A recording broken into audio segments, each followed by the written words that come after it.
Lama mitakaba haja. Lama mitakaba daukiti amin. La ilaha illallah. Lama mitakaba. Lama mitakaba. Allahu Akbar.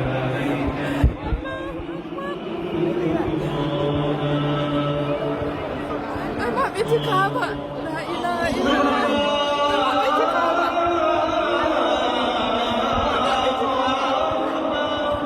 Lama mitakaba jama'a.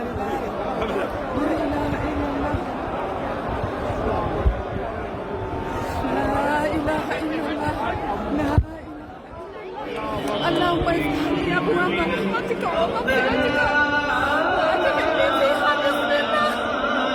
اللهم ادخلني فيها. الله اكبر. الله اكبر. الله اكبر. الله اكبر. الله اكبر. اللهم انت السلام ومنك السلام وحينا ربنا بالسلام وادخلنا الجنه دار السلام.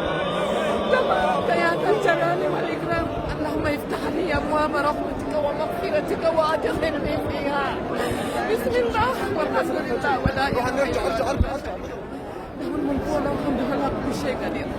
اللهم انت اللهم افتح لي.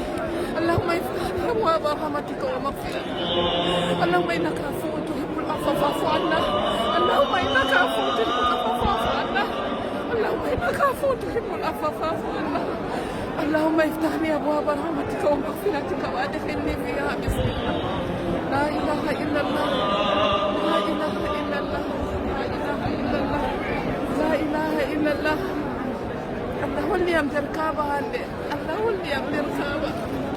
لا اله الا الله. الله نسقي الى الجنه.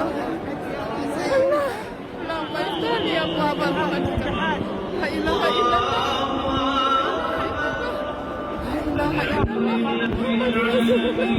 Emak itikaba jotta min do dari lara nirmai.